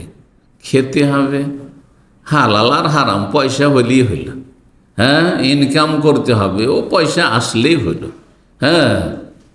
রোজগার করতে হবে, টাকা পয়সা বাড়াইতে হবে, বাড়ি ঘর করতে হবে, ও যেখান থেকে হোক না কেন টাকা পয়সা হলেই হল। জি। ও ফুরুজিকুম, আর তোমাদের গুমরাহিকে আশঙ্কা করি তোমাদের গুপ্তাঙ্গের ক্ষেত্রে। হালাল হারাম এটা স্ত্রী, সুতরাং আমার জন্য হালাল, এটা আমার স্ত্রী নয়, অথবা এটা আমার গায়ের মাহরাম, সুতরাং তার দিকে তাকানো জায়েজ নয়। এই কথা কয়জন ওই কথা ভাবেন আর বিশ্বাস করেন আর আমল করেন? এটা বেহায়া হয়ে আছে। অনেক জাহেল মুসলিমরা মনে করে যে ও নিজেই বেহায়া, তো আমি কি করব? বেহায়া সেজন্য আপনার জন্য তাকানো জায়েজ? কেউ বোরখা পরেন না সেজন্য কি এটাকে বৈধ করে যে আপনি তার দিকে তাকাইতে থাকবেন রাস্তাঘাটে? এটা অমুসলিম মেয়ের দিকে তাকাইতে থাকবেন আপনি? মোটেই চাইজ না, হারাম। কিন্তু আমার করে যে ও পাপ করছে, তা আমার কি, তা আপনি তো পাপ করছেন। তো তোমাদের জন্য আশঙ্কা করি গুমরাহি, শাহওয়াতের গুমরাহি, কুপ্রবৃত্তির গুমরাহির। কিসের ক্ষেত্রে? পেটের ক্ষেত্রে, পেট পূজার ক্ষেত্রে। অফরুজিকুম, আর লজ্জা স্থানের ক্ষেত্রে, যে হালালে তোমরা সীমাবদ্ধ থাকো না। কেউ হস্তমৈথুনে চলে গেল, কেউ সমকামিতায় লিপ্ত হয়ে গেল, কেউ জেনা ব্যভিচারে লিপ্ত হয়ে গেল, কেউ পরকীয়া প্রেমে লিপ্ত হয়ে গেল। আজি অমদিল্লাতিল হাওয়া, আর কুপ্রবৃত্তির গুমরাহি থেকে, কুপ্রবৃত্তির গুমরাহি থেকে। মুসনাদ আহমদে হাদিসটি রয়েছে। আল্লামা আলবানী রাহিমাহুল্লাহ হাদিসটিকে সহিহ তারগিবের 2143 নম্বর হাদিসটিকে সহি বলেছেন। নবী সাল্লাল্লাহু আলাইহি ওয়াসাল্লাম আরও বলেছেন, যারা কুপ্রবৃত্তির অনুসারী তাদেরকে তাদের মনের পূজা, নফসের গোলামি ধ্বংস করবে। এটি ধ্বংসাত্মক বিষয়। এই মর্মে রাসূলুল্লাহ সাল্লাল্লাহু আলাইহি ওয়াসাল্লাম হাদিস, সালাসুন মুনজিয়াতুন, তিনটি বিষয় রয়েছে মানুষকে মুক্তি দান করবে, মানুষের জন্য নাজাত, মুক্তির উপায়। 1 নম্বর, খাশিয়াতুল্লাহ তাআলা ফিস সিররি ওয়াল আলানিয়া, যদি আল্লাহকে ভয় করেন, আপনি সবার সামনে থাকলেও আল্লাহকে ভয় করেন, আর নির্জনে একাকী থাকলেও আল্লাহকে ভয় করেন। আপনি যেমন আপনার সোশ্যাল মিডিয়াতে কোনো খারাপ ছবি আমাদের সামনে এখানে দেখবেন না, তেমনি রুমে তালা বন্ধ করে, দরজা বন্ধ করেও আপনি দেখবেন না। এইটা যদি থাকে তাহলে এটি আপনাকে আল্লাহর আযাব থেকে মুক্তি দান করবে। জাহান্নামে যাবেন না আপনি, কবর আযাব থেকে আপনি মুক্তি পাবেন। ওয়াল আদলু ফির রিজা ওয়াল গাযাব, আর দ্বিতীয় আল্লাহর আযাব থেকে রক্ষার উপায় হচ্ছে যে আপনি সুবিচার করবেন সবার ক্ষেত্রে। কার ওপর সন্তুষ্ট আছেন, আপনার মনের মতো লোক, পছন্দের লোক, সেই ক্ষেত্রেও সুবিচার করবেন, ন্যায় বিচার করবেন, ন্যায় নীতি অবলম্বন করবেন। আর যদি কারো রাগও থাকে, শত্রুতাও থাকে, আক্রোশও থাকে, যে পরলোক, ও আমার দুশমন, ও আমার হিংসু, তারপরেও তার ক্ষেত্রে কি করবেন? আপনি ন্যায় নীতি অবলম্বন করবেন। ওয়ালা ইয়াজরিমান্নাকুম শানাআনু কওমিন আলা আল্লা তা'দিলু, কোনো জাতির সাথে, কোনো ব্যক্তির সাথে যদি দুনিয়ার কোনো স্বার্থের কারণে তোমার বিদ্বেষ থাকে, শত্রুতা থাকে, তাই বলে তুমি নাইনসাফি করবে, অবিচার করবে, এটা চলবে না। আল্লাহ কঠোর নিষেধ করছেন। এমনকি ওয়ালা ওয়ালা আনফুসিকুম আয়াতে বলছেন, তোমার বিরুদ্ধেও যদি কেস হয়, তুমি বলে আমি অপরাধী। ইসলাম এটা শিখিয়েছে। কোথাও দুনিয়ায় এই আদর্শ পাবেন না আল্লাহর আসমায় নাজিলকৃত বিধান ছাড়া, যে তোমার বিরুদ্ধে তোমাকে বিচার করতে হবে যে আমি দোষী। অ্যাক্সিডেন্ট হয়েছে, আপনার প্রতিপক্ষ যার সাথে আপনার হয়তো অ্যাক্সিডেন্ট হয়েছে গাড়ির, সে হয়তো দুর্বল মানুষ, কথা বলতে পারে না, ভয় পাচ্ছে, তখন আপনি এই সুযোগের সন্ধান নিচ্ছিলেন, ভুল আপনার, বলছেন না না ওর ভুল, খবরদার না, আপনি আপনার বিরুদ্ধে বলবেন যে ভুল আমার, অপরাধী আমি, সে অপরাধী নয়। যে কোনো বিষয়ের ক্ষেত্রে ওয়ালা ওয়ালা আনফুসিকুম আল্লাহ বলছেন। তো তো আপনি ইনসাফ ন্যায় নীতি অবলম্বন করবেন। কার ওপর রাজি থাকলে আপনার ফেভারের লোক হইল, আর আপনার ওয়াল গাজাব আপনার বিরোধী লোক হইল। আর কি ওয়াল কাসদ ফিল ফাকর ওয়াল গিনা, মধ্যম পন্থা অবলম্বন করবেন। আল্লাহর সন্তুষ্টি যদি চান আর আল্লাহর আযাব থেকে যদি রেহাই পেতে চান, তাহলে তৃতীয় পয়েন্ট হচ্ছে যার মাধ্যমে আল্লাহর আযাব থেকে নাজাত পাবেন, জান্নাত পাবেন, জাহান্নামের আযাব থেকে বাঁচতে পারবেন, কবর আযাব থেকে বাঁচতে পারবেন, সেটা হচ্ছে মধ্যম পন্থা অবলম্বন করা। অভাব থাকলেও মধ্যম পন্থা অবলম্বন করা। আর অঢেল ধন সম্পদ, অনেক টাকা পয়সার মালিক হলো মধ্যম পন্থা অবলম্বন করা। আজকাল অধিকাংশ মানুষের টাকা পয়সা হলে দিশেহারা হয়ে যায়, নেকির কাজে খরচ করার তৌফিক হয় না, কিন্তু বিলাসিতা লুটিয়ে দিচ্ছে, সারা দুনিয়া ঘুরে বেড়াচ্ছে। আর তারপরে পাশের লোক খেতে পায় না, পাশের লোক শীত বস্ত্র পাচ্ছে না, পাশের লোকের বাড়ি ঘর নেই, ইয়াতিম বিধবা মুসলিম সমাজে রয়েছে, তাদের দেখাশোনার তৌফিক হয় না, হতভাগাদের। কিন্তু নিজের ছেলে মেয়েদের জন্য বিলাসিতার শেষ নাই। জি না, আল্লাহর আযাব থেকে রক্ষা পাবে না। মধ্যম পন্থা অবলম্বন করতে হবে, অভাব থাকলেও মধ্যম পন্থা অবলম্বন করতে হবে। আর যতই আপনি ধনী হয়ে যান না কেন, ওয়াল গিনা, যতই পয়সা হয়ে যাক না কেন, পয়সা হয়ে গেছে, সে দিশাহারা হয়ে গেছে, যেখানে সেখানে খরচ করছেন আপনি। বৈধ কাজে আপনি সীমালঙ্ঘন করছেন, সেটিও গুনার কাজ। আমার কথা বুঝলেন? হালাল কাজ, আপনি খাবার খাবেন হালাল, রেস্টুরেন্টে খাবার, দামি দামি রেস্টুরেন্টে খাবার নিলেন, আর গিয়ে বসলেন, হুদর বিচে বসলেন, আর ছেলে মেয়েকে নিয়ে ফুর্তি করছেন আপনি, 2 দিন 3 দিন পর পর আপনি করছেন। আর এদিকে আশেপাশের লোকের খবর নেই আপনার গোটা বংশে, আত্মীয়, দেশে দেশে কত গরিব মানুষ আছে, কত ইতিম আছে, কত বিধবা আছে, কত গৃহহারা আছে, গৃহহীন আছে, কারো খোঁজ খবর নেওয়ার নেই। দিনের কাজ, ইসলামের কাজ হচ্ছে না, দিন দাওয়ার কাজ হচ্ছে না, আল্লাহর দিনের খেদমত হচ্ছে না, এগুলো একটা পয়সা খরচ করা তৌফিক হয় না, না মোটেই না। মধ্যম পন্থা অবলম্বন করবে। অভাব থাকলেও, এই অভাব আছে সেজন্য স্বভাব নষ্ট করে ফেলবেন। অনেকে আছে আমাদের দেশে, কোনো রকম করে সংসারটা চলছে, নিজের হয়তো স্ত্রী ছেলে মেয়ে নেই, সেই জন্য বাপ মারার খোঁজ খবরই নেই। আরে ওখান থেকে বাবা মাকে খাওয়াইতে হবে, তারা বৃদ্ধ হয়েছে। তারা যদি আপনার প্রতিফলন না করে, এত বড় না করতো, তো আপনি এই স্ত্রী ছেলে মেয়ে পেতেন, আর আপনি এই ইনকাম সোর্স পেতেন, যা 2 পয়সা পেয়েছেন। আমাদের দেশে আরও আরেকটি মূর্খতা আছে, শুনে রাখেন। সেটি হচ্ছে, বাপ থেকে যদি সেপারেট হয়ে যায়, জুদা হয়ে যায়, তাহলে আর নাকি দায়িত্ব থাকে না। যারা একই অন্যে আছে, ওরই নাকি দায়িত্ব বাপ মাকে খাওয়াইতে হবে। কত জেহালত! আমি আশ্চর্য, মৌলভী সাহেবদেরকে আমি দেখে এলাম, আশ্চর্য হয়ে যাবেন আপনি। মাদ্রাসা পড়েছে, হাফেজ আলেম, মাদ্রাসা পড়েছে, ওদেরকে আলেম বলছে এক শ্রেণীর লোকেরা, এরা জালেম। বাপ থেকে আলাদা থাকলেও বাপ মাকে খাওয়াইতে হবে, হ্যাঁ, মা থেকে আলাদা থাকলেও মাকে খাওয়াইতে হবে। এই নয় যে আমি একই অন্যান্য, ও ভাই ওর সাথে আছে, মায়ের সাথে আছে, বাপের সাথে আছে, সে যেন তারই দায়িত্ব রয়েছে। কোথায় পেলেন এগুলো? কোথায় পেলেন? হয়তো কলহ বিবাদ হচ্ছে, হ্যাঁ, মতের মিল হচ্ছে না, সেই জন্য আপনি সেপারেট আলাদা অন্যে খাচ্ছেন, কিন্তু দায়িত্ব পুরোপুরি একই রকম আছে। যেই ভাই আপনার বাপ মায়ের সাথে খাওয়া দাওয়া করছে, তার যেমন দায়িত্ব রয়েছে, আপনি জুদা সেপারেট রয়েছেন, আপনারও এরকমই দায়িত্ব রয়েছে। কয়জন এটা পালন করে আমাদের মুসলিম সমাজে? 3টি তাহলে আল্লাহর আযাব থেকে রেহাই, মুক্তির উপায়। সালাসুন মুহলিকাত, আর 3টি ধ্বংসাত্মক বিষয় রয়েছে। 3টি পাপ মানুষকে ধ্বংস করবে, নবী সাল্লাল্লাহু আলাইহি ওয়াসাল্লাম বলছেন। 1 নম্বর বলছেন হাওয়ান মুত্তাবা, যদি কুপ্রবৃত্তির অনুসরণ করেন, মনের পূজা করেন, নাফসের গোলামি করেন, ধ্বংস হয়ে যেতে হবে, জাহান্নামে যেতে হবে। অসহন মতা, আর প্রচণ্ড কৃপণতা, এমন কৃপণতা যে একটা পয়সা বের করতে পারছেন না, এত কষ্ট লাগছে আল্লাহর জন্য, আল্লাহর দিনের জন্য, হ্যাঁ, ইসলামের খেদমতের জন্য, আর গরিব দুঃখের খেদমতের জন্য। ওয়া এজাবুল মারই বিনাফসিহি, আর 3য় ধ্বংসাত্মক বিষয় হচ্ছে মানুষের আত্মগর্ব করা, অহংকার। হ্যাঁ, নিজেকে এত বেশি সিনিয়র মনে হচ্ছে যে অন্যরা যেন আমার কাছে একেবারে হেউ, কিছুই না। এই অহংকার মানুষকে ধ্বংস করে দেয়। সহিহুল জামিউস সগীরের 3039 নম্বর হাদিস, আর তাবরানি, ইমাম তাবরানি রাহিমাহুল্লাহ হাদিসটি বর্ণনা করেছেন, তার আওসাতে হাদিসটি হাসান। মানুষ কুপ্রবৃত্তির অনুসরণ যখন করে, তখন মানুষের জন্য এটি বড় ভয়ঙ্কর হয়ে যায়, তার ইমানের জন্য, তার ইসলামের জন্য, তার নাজাতের জন্য। এই জন্য নফসের বিরুদ্ধে জিহাদ করতে হবে, সর্বাত্মক প্রচেষ্টা চালাইতে হবে। মানুষের মন অধিকাংশ মানুষ, এমনকি যারা ভালো কাজে আছেন, 5 ওয়াক্ত সালাত আদায় করছেন, হারাম নাজায়েজ থেকে বেঁচে থাকছেন, মাশাআল্লাহ ফরজ ওয়াজিবেও ঘাটতে নেই, তাদেরও মনে শয়তান সবসময় চক্রান্ত করতে আছে, আর তাদের মনকে পাপের দিকে নিয়ে যাওয়ার চেষ্টা করতে আছে, যেন সবসময় মুজাহাদা করতে থাকতে হবে।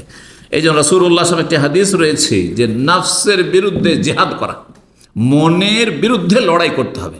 মন চাইছে, দেখেন আপনারা যারা ফজরের নামাজও পড়ছেন তারাও দেখবেন যে শীতের সময় কম্বলটা ফেলে দিয়ে উঠে ফজরে যাওয়া কষ্ট লাগে, সবাইকে কষ্ট লাগে, ঠিক না? আর তাও যদি রাত ছোট হয় তো আরও কত কষ্ট লাগে। 2-3 ঘন্টা ঘুম হয়নি, আবার ফজরে যেতে হবে, হ্যাঁ, মাঝখানে ঘুমটাকে ডিস্টার্ব করে আবার 1 ঘন্টা লেগে যাওয়া, হয়তো ঘুম আসবে না, যে অথবা আর ঘুমাইতে পাবো না, হয়তো ঘুমটা ইনকমপ্লিট, অসম্পূর্ণ থেকে গেল, 3 ঘন্টা 4 ঘন্টা ঘুম, আবার ডিউটি করতে হবে। শয়তান বলছে এর তো ডিউটি আছে, মাত্র 3 ঘন্টা 4 ঘন্টা ঘুমিয়ে, তুই এখন নামাজ পড়বি, যা নামাজ একটানা 5 ঘন্টা ঘুমিয়ে নে। একজন ডাক্তার সাহেব আমাকে বলছিলেন, উনি আমার যেহেতু খুব কাছের মানুষ ছিলেন, উনি দেখতেন যে এক সময় বাচ্চাদের জন্য অনেকটা মেহনত পরিশ্রম করতে হতো, এক সময় ছিল। তো আমার বাসায় এসে থাকলে দেখতেন যে আমার ঘুম মাত্র রাত্রে হয়তো 3 ঘন্টা, দিনেও ভাঙা ভাঙা 1-1 ঘন্টা করে হয়। বলছে আপনি একটানা 5 ঘন্টা ঘুমান না তো আপনি তো সুস্থ থাকবেন না। আমাকে বলছে, সে ডাক্তার, তার মেডিকেল সায়েন্সে বলছে, সে আমাকে বুঝাইতে চেষ্টা করছে যে আপনার একটানা অন্তত 5 ঘন্টা ঘুম হইতে হয়। আমি বললাম যে আমার তো জীবনীটা হয় না, একটানা 5 ঘন্টা ঘুমাবার সুযোগ হয়তো শীতকালে 1-2টা মাস হইতে পারে, পৌষ মাঘ মাসে, না হলে তো কোনো সময় সুযোগ পাওয়া যায় না। তো বলছে তাহলে তো সুস্থ থাকা মুশকিল। আমি যে করবোটা কি, তাহলে ফজরের সময় শুয়ে থাকবো? বলেন, তাহলে ফজরের সময় শুয়ে থাকতে হয় আমাকে, কারণ এদিকে আমার 10টাতে আমার দাওয়াতি কাজ শেষ হয়, 10টা 10:30, বাসায় তো 11টা। তো তারপরে আপনি চিন্তা করেন তো। তো এখন দুনিয়াকে প্রাধান্য দিলে কি জান্নাত পাওয়া যাবে? হ্যাঁ, দিনকে প্রাধান্য দিতে হবে, আখিরাতকে প্রাধান্য দিতে হবে। তো এর জন্য নফসের বিরুদ্ধে কি করতে হবে? সংগ্রাম করতে হবে, মুজাহাদা, লড়াই করতে হবে। নবী সাল্লাল্লাহু আলাইহি ওয়াসাল্লাম একটি হাদিস রয়েছে মর্মে আফজালুল জিহাদে, আরেকটি হাদিস আপনাদের জানা আছে, সবচাইতে উত্তম জিহাদ কি? কালেমাত হাক্কি নিন্দা সুলতানিন জায়র, ওটি প্রসিদ্ধ। হক কথা যদি বলতে পারেন কোথায়? জালেম শাসকের বিরুদ্ধে না সামনে? এই যারা পথভ্রষ্ট আমাদের দেশের, ইসলামকে নিপুঁজি করে রাজনীতি করে, গুমরাহির রাজনীতি, তারা বলে হ্যাঁ জালেম শাসকের বিরুদ্ধে যদি বলতে পারেন, বিরুদ্ধে হাদিস আসেনি, কিন্তু কাছে গিয়ে সামনে গিয়ে বলতে হবে, যাতে করে হ্যাঁ সে অপদস্থ না হয়, সে লাঞ্ছিত না হয়। যখন লাঞ্ছিত হবে আর তার কাছে প্রশাসন আছে, আপনাকে ছাড়বে, আপনার মতো ভালো মানুষগুলোকে দেশের ছাড়বে, সবগুলোকে জেলে ঢুকাইবে, ফাঁসিতে চড়াবে, পারবে না, মৃত্যুদণ্ড দেবে। তো এটা তো উদ্দেশ্য নয়, ফেতনা ফাসাদ সৃষ্টি করা ইসলামের উদ্দেশ্য নয়। তার কাছে যেতে পারলে, যারা কাছে যাবে তারা বলবে যে আল্লাহকে ভয় করেন, আপনি জুলুম অত্যাচার করিয়েন না, আপনি আপনাকে আল্লাহ দেশের রাষ্ট্রপতি প্রধানমন্ত্রী বানিয়েছে, বাদশাহ বানিয়েছে, আপনি নামাজটা পড়েন। নির্জনে বললে কিছু করবে না, কারণ ও তার মান সম্মান গেল না। আরে ও তো রাজা, বাদশাহ, রাষ্ট্রপতি, প্রধানমন্ত্রী, আমাকেও যদি সবার সামনে বলেন যে আপনি ভুল করছেন, কিন্তু আমার মধ্যে একটা ঘৃণা চলে আসবে আপনার উপর, তাই না? শয়তান সুযোগ নেবে ওইখানে। তাহলে কি মনে করেন আপনি? যাই হোক, কথা লম্বা হয়ে যাচ্ছে। এই হাদিসটি হ্যাঁ অন্য হাদিস, ওইটি নয়, সেটি আফজালুল জিহাদ, সবচাইতে উত্তম জিহাদ হচ্ছে আইয়ুজাহিদার রাজুলু নাফসাহু হাওয়া, মানুষ নিজের নফসের বিরুদ্ধে জেহাদ করবে, নিজের প্রবৃত্তির বিরুদ্ধে জেহাদ করবে। মনের কামনা বাসনা যে আমাকে শুইতে হবে, মনের কামনা বাসনা যে টাকা পয়সা লাগবে, কিন্তু টাকা পয়সাটা যে হারাম হয়ে যাচ্ছে, হ্যাঁ সন্দেহপূর্ণ হয়ে যাচ্ছে, আমার জন্য হালাল হবে কি না, না আমি নেব না, না খেয়ে থাকবো কিন্তু হারাম খাবো না।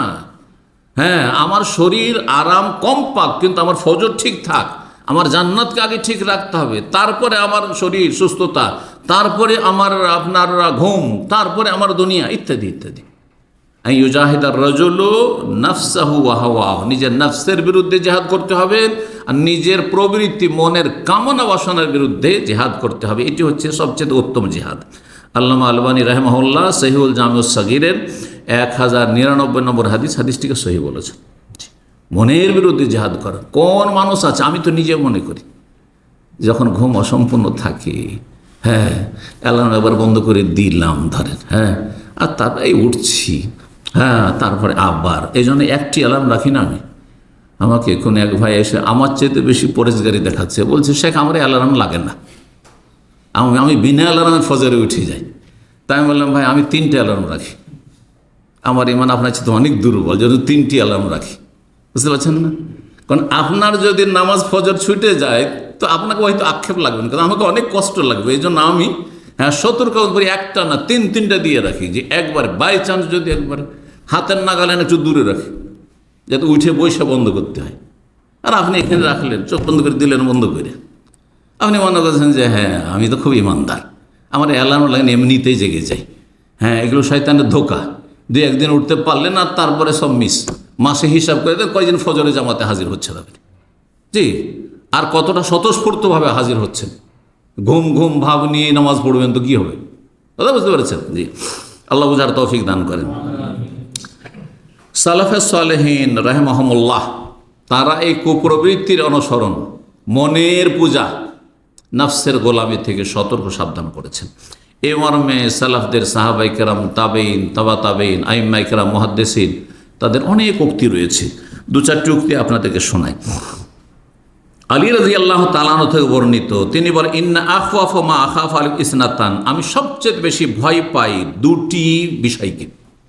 2টি বিষয় খুব ভয় পাই। তুলুল আমাল, অনেক বেশি আশা আকাঙ্ক্ষা, উচ্চ আকাঙ্ক্ষা, যেটাকে বলা হয় কি আমাদের বাংলা ভাষায় বলা হয় উচ্চ আকাঙ্ক্ষা, অনেক বড় বড় স্বপ্ন।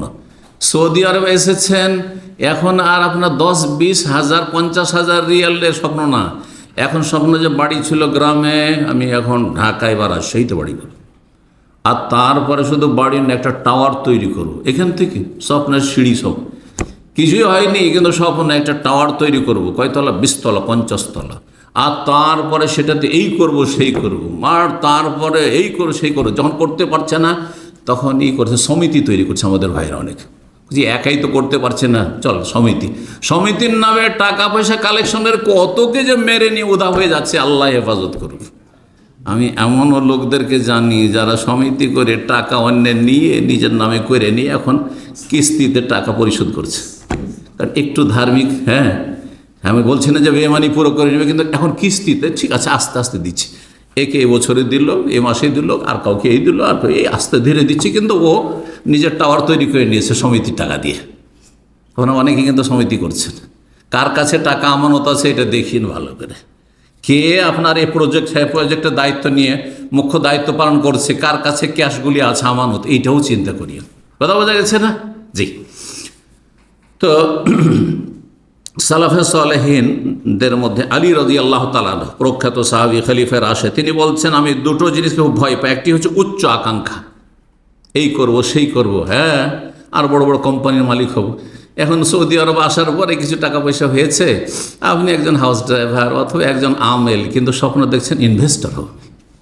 কথা বলছে, স্বপ্ন দেখে দেশে একটা আমি কোম্পানির মালিক হব, উচ্চ আকাঙ্ক্ষা একেবারে। তরুল আমাল, বিপজ্জনক ওয়াত্তিবাউল হাওয়া, এবং কুপ্রবৃত্তির অনুসরণ, মনের পূজা। ফাম্মা তুলুল আমাল, মানুষ যখন উচ্চ অভিলাষী হয়ে যায়, বড় বড় যখন আশা আকাঙ্ক্ষা হয়, তখন ফায়ুনসিল আখেরা, পরকালকে ভুলে যায়। দুনিয়া দুনিয়া দুনিয়া, কী করে বড় লোক, কী করে বড় লোক। অম্মা ইত্তিবাউল হাওয়ার, যখন কুপ্রবৃত্তির অনুসরণ শুরু করে, মনের পূজা শুরু করে, ফায়াসুদ্দ আনিল হাক্কি, তখন হক গ্রহণে বাধাগ্রস্ত হয়, তখন আর হক, ভালো কথা ভালো লাগে না, ভালো কথা ভালো লাগে না। জি, ইমাম আহমদ রাহিমাহুল্লাহ তার কিতাব উজ-জুহুদ নামক কিতাবে এই রিওয়ায়াতটি উল্লেখ করেছেন। জনক ব্যক্তি আব্দুল্লাহ বিন আব্বাস রাদিয়াল্লাহু তাআলা আনহুমাকে বললেন, আলহামদুলিল্লাহিল্লাযী জাআলা হাওয়ানা আলা হাওয়াকুম। তাআলা ইবনে আব্বাস, আল হাওয়া কুল্লুহু দালালাহ। হাওয়া মানে কি বললাম? হ্যাঁ, মনের কামনা বাসনা, কুপ্রবৃত্তি, বুঝছেন না? তো এই লোকটি ইবনে আব্বাসকে বলছেন যে আল্লাহ শুকরিয়া আদায় করছি যে আমাদের হাওয়াকে, যা আল্লাহ হাওয়ানা আল্লাহ হাওয়াকুম, আমাদের মনের কামনা বাসনাকে আপনাদের মনের কামনা বাসনার ওপর করেছেন। হ্যাঁ, মানে আমি আমার মনের কামনা বাসনা আপনাদের মনের কামনা বাসনার চাইতে, যা আল্লাহ হাওয়ানা আল্লাহ হাওয়াকুম, হ্যাঁ ভালো আমার আশা, কারণ আশা ভালো তো হয় আবার। তো ও বলতে চাইছে যে আমার আশা আকাঙ্ক্ষাগুলি ভালো আমার মনের। তখন আব্দুল্লাহ বিন আব্বাস বলছেন, দেখো আল হাওয়া কুল্লুহু দালালাহ, মানুষের কুপ্রবৃত্তি আর মনের যে আশা আকাঙ্ক্ষা, এগুলি সবগুলি হচ্ছে গুমরাহি। বেশি আশা আকাঙ্ক্ষা কর, অথচ এখানে হয়তো মত ওত পেতে আছে, হয়তো আজকে আপনি আমি মারা যাব, আর আশা আকাঙ্ক্ষা 10-20 বছরের আপনার রুটিন করা আছে, আপনার লাইফের রুটিন। অনেকে অধিকাংশ লোকের রুটিন করা আছে, এই হব সেই হব, এই হব, এই বছর এই করব, সামনে বছর এই করব, তারপরে বছর এই করব, আশা আকাঙ্ক্ষার শেষ নেই, সবগুলি গোমরাহী। আব্দুল্লাহ বিন আব্বাস রাদিয়াল্লাহু তাআলা আরও বলছেন, লা তুজালিসু আসহাবাল হাওয়া, যা কুপ্রবৃত্তির অনুসারী তাদের সাথে উঠা বসা করিও না। আমি একসময় শিক্ষিত লোকদের দাওয়াতে যেতাম, সাধারণ মানুষও যেতাম, দাওয়াত কবুল করতাম। এক কথা যে দীর্ঘ 27 বছর দামামে একসময় সবার দাওয়াত খুব সহজে কবুল করে নিতাম। এই দামাম খোবারও যেতাম, তুকবাও যেতাম, অনেক জায়গায় দাওয়াত কবুল করেছি। আর অনেক স্তরের লোকেরা থাকতো, অনেক সময় প্রফেসররা থাকতো, অনেক সময় ডাক্তার রয়েছে, ইঞ্জিনিয়ার রয়েছে, এইভাবে আরামকর লোকেরা রয়েছে, শিক্ষিত থাকতো, সাধারণ মানুষেরও, সবারই এক কথা। আমি এই নয় যে শুধু পয়সা হলে দাওয়াত নিতাম, এটাও করতাম না, আবার দাওয়াত নিতাম এক কথায়, তারপরে বাদ দিয়েছি আলহামদুলিল্লাহ। এতেই কল্যাণ মনে করি সব দিক থেকে। তো বলছি যে এদের সাথে বসে দেখি সুবহানাল্লাহ, প্রথম নতুন তখন এসেছিলাম 2007, 2002 এইসব সময়গুলোতে, দেখি এরা শুধু টাকা পয়সার গল্প, কার টাকা পয়সার গল্প, তার ইনকাম সোর্সের গল্প, আর তার শিক্ষা দীক্ষার গল্প, তার ছেলেমেয়েরা কে আমেরিকায়, তো কানাডায়, আর এইগুলি গল্প শুধু। আমি ছেলেকে এই করলাম, সেই করলাম, এই মেয়েকে এখানে পাঠালাম, এইগুলি গল্প। আমি যে আল্লাহ হেফাজত করি সব মজলিস থেকে, আলহামদুলিল্লাহ আল্লাহ হেফাজত করেছেন। জি। তো ইবনে আব্বাস কি বলছেন, যারা কুপ্রবৃত্তির অনুসারী তাদের সাথে বসিও না। হাওয়া, মনের কামনা বাসনা পূরণকারী, মন যা চায় তাই করে, তাই বলে, তাদের সাথে উঠা বসা করিও না। কারণ ফাইন্নাহুম ইউমরিজুনাল কুলুব, তারা তোমার অন্তরকে রোগী বানিয়ে দেবে, অন্তরকে রোগী বানিয়ে দেবে। ভাই আমার 2-3 হাজার টাকা বেতন, আর আমি যদি 30,000, 40,000, 50,000 রিয়াল বেতনের লোকের সাথে বসি, তো আমার ইমান আমল ঠিক থাকবে? আর আসলে কিছু লোকে দেখতাম 30,000 বেতন, 40,000 বেতন, 50,000, একজন যে 50,000 রিয়াল বেতন। আরে ভাই, এদের সাথে বসলে তো অন্তর রোগী হয়ে যাবে। হ্যাঁ, হীনমন্যতায় ভোগত, তখন ইমান দুর্বল হয়ে যাবে, আল্লাহর নিয়ামতের শুকরিয়া আদায় করে ভুলে যাবো তখন, বুঝতে পারছেন? তো নবী ইবনে আব্বাস রাদিয়াল্লাহু আনহু এই জন্য নিষেধ করেন। ইমাম ইবনে বাত্তা এটিকে তার আল ইবানা নামক কিতাব বর্ণনা করেছেন। ইব্রাহিম নাখী রাহিমাহুল্লাহ, প্রখ্যাত তাবী, তিনি বলছেন, লা তুজালিসু আহলাল আহওয়া, যারা মনের পূজারী তাদের সাথে বসিও না। ফাইন্না মুজালাসাতাহুম তাযহাবু নূরুল ঈমান মিনাল কুলুব, তাদের সাথে উঠা বসা করলে অন্তরে যে ঈমানের জ্যোতি রয়েছে সেটা চলে যাবে, ঈমানের নূর থাকবে না, তখন পয়সার ধান্দা শুরু হয়ে যাবে। এরা এত, এখন চিন্তা করেন, বড় বড় ইনভেস্টার যারা আমাদের রয়েছে তাদের সাথে যে উঠা বসা করি, বিজনেসম্যানদের সাথে, তো ঈমান দুর্বল হয়ে যাবে, যে কি করলাম রে, জীবনে তো কিছুই করতে পারলাম না, তাই না? হ্যাঁ, তা না করে আপনি দূরে থাকেন তাদের থেকে, পয়সাওয়ালা থেকে, দুনিয়াদার থেকে, যারা দুনিয়া নিমিত্তে আছে তাদের থেকে দূরে থাকেন, ঈমান আপনার হেফাজতে থাকবে। বলছেন ইব্রাহিম নাখী, যে যারা মনের পূজারী তাদের সাথে বসিও না, তাদের সাথে বসলে অন্তরের ঈমানের জন্য, অন্তরে যে ঈমানের নূর রয়েছে সেটা চলে যাবে। ওয়াতাসলেবু মাহাসেনাল ওজু, আর চেহারার যে সৌন্দর্য রয়েছে সে সৌন্দর্য চলে যাবে, মনটা মলিন হয়ে যাবে। ভিতরটা খারাপ হলে চেহারাও মলিন হয়ে যাবে, মনটা খারাপ। অথচ আপনি 3,000, 4,000 রিয়াল হয়তো মাসে পাচ্ছেন, কিন্তু যখন 50,000 ওয়ালা মান্থলি যে ইনকাম করছে তার সাথে বসবেন, তার মনটা খারাপ হয়ে যাবে, যে কী করলাম, কিছুই তো করতে পারলাম। নাউযুবিল্লাহ মিন যালিক। জি। ওয়াতুরিসুল বাগযা ফি কুলুবিল মুমিনিন, আর মুমিনদের অন্তরে তখন শত্রুতা বিদ্বেষ তৈরি হবে।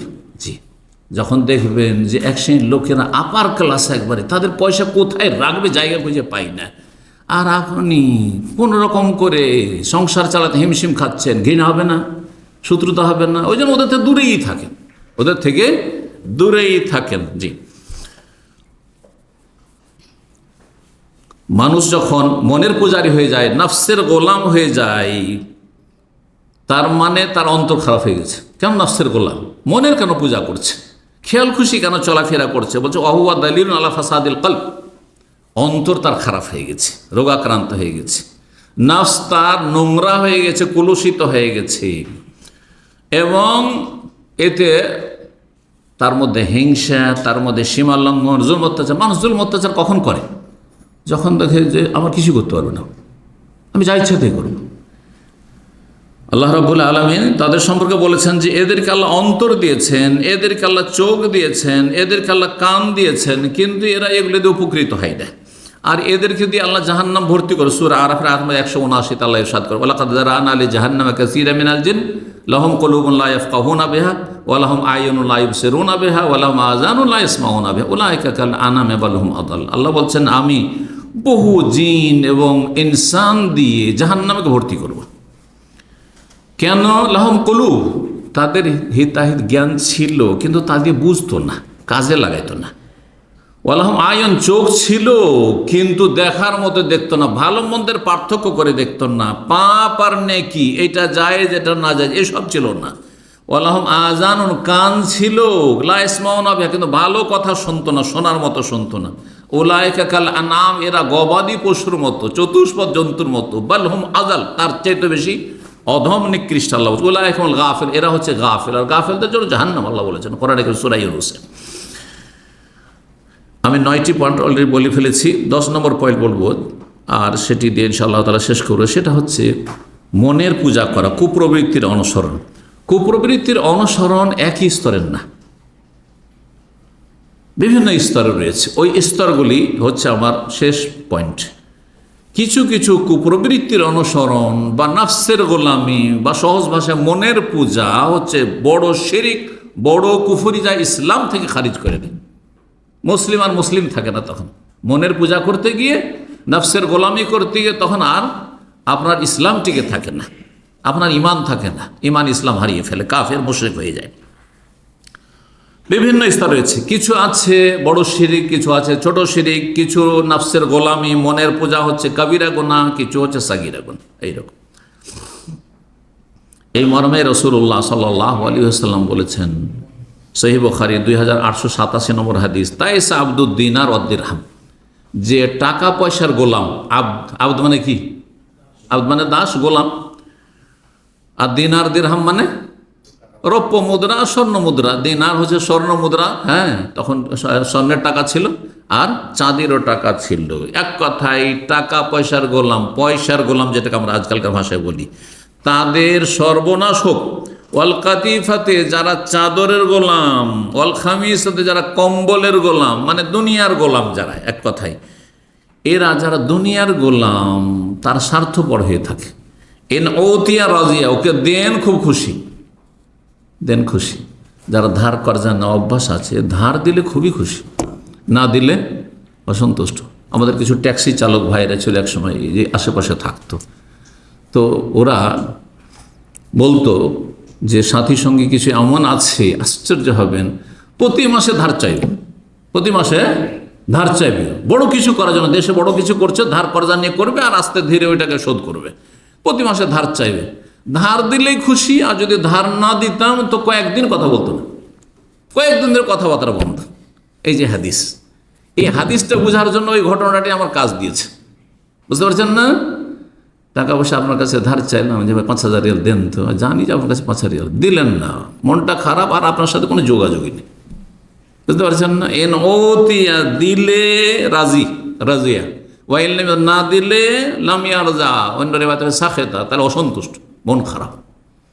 সেটা যে কোনো দেওয়া হোক না কেন, ধার দেওয়া হোক, সহযোগিতা, সাহায্য সহযোগিতা হোক, অথবা হাদিয়া অথবা গিফট দেওয়া হোক। কিছু লোক আছে, আত্মীয় স্বজন আছে, দেশে গিয়েছেন তো এমনি তো অভাব আপনার, আর হাঁ করে বসে আছে, নেওয়ার জন্য শুধু রেডি হয়ে আছে যে দিবেন কিছু, না দিলে মন খারাপ, না দিলে মন খারাপ, অসন্তুষ্ট।